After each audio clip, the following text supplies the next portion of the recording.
ఒకప్పుడు గోదావరి దగ్గర ఉన్న చిన్న గ్రామంలో సిరి అనే పాప ఉండేది. ఆ పాపకు చంద్రుడు అంటే చాలా ఇష్టం. ప్రతి రాత్రి ఇంటి పైకప్పుపై కూర్చుని చంద్రుణ్ణి చూస్తూ కథలు ఊహించేది.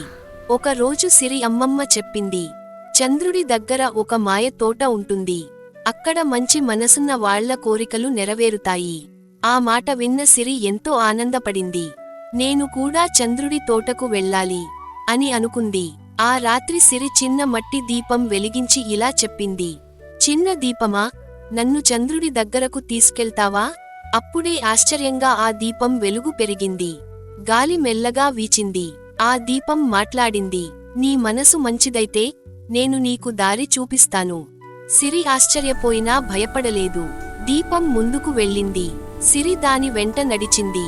కొద్దిసేపటికి వాళ్లు గ్రామం చివర ఉన్న పాత వేపచెట్టు వద్దకు చేరుకున్నారు. అక్కడ ఒక ముసలమ్మ ఏడుస్తూ కూర్చుంది. అమ్మా, నాకు 2 రోజులుగా తిండి లేదు అంది ఆమె.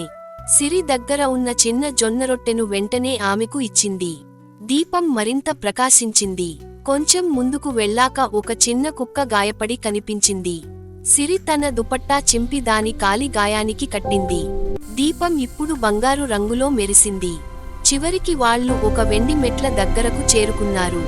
ఆ మెట్లు నేరుగా ఆకాశంలోకి వెళ్ళుతున్నాయి. సిరి ఆశ్చర్యంగా పైకి ఎక్కింది. చంద్రుడి దగ్గరికి చేరుకుంది. అక్కడ నిజంగానే ఒక అద్భుతమైన తోట ఉంది. వెండి పూలు, నక్షత్రాల వాసన, ముత్యాల చెట్లు. తోట మధ్యలో చంద్రదేవుడు కనిపించాడు. సిరి, అన్నాడు ఆయన, నువ్వు చంద్రుడి దగ్గరకు రావడానికి కారణం నీ మంచితనం. దయ ఉన్న హృదయం ఉన్నవాళ్లకే ఈ తోట కనిపిస్తుంది. సిరి చిరునవ్వు నవ్వింది. నాకు ఒక కోరిక ఉంది అంది. ఏమిటి చిన్నారి అని చంద్రదేవుడు అడిగాడు. మా గ్రామంలో ఎవ్వరూ ఆకలితో ఉండకూడదు. చంద్రదేవుడు ఆనందపడ్డాడు. వెంటనే ఒక వెండి కాంతిని గ్రామంపై పంపించాడు. ఆ రోజు నుంచి ఆ గ్రామంలో పంటలు బాగా పండాయి. ఎవరికీ ఆకలి లేకుండా పోయింది. సిరి మాత్రం ప్రతి రాత్రి చంద్రుణ్ణి చూస్తూ నవ్వేది. ఎందుకంటే ఆమెకు తెలుసు, మనసులో మంచితనం ఉంటే చంద్రుడికి మనం కనిపిస్తాం. Please subscribe to this channel, like and share.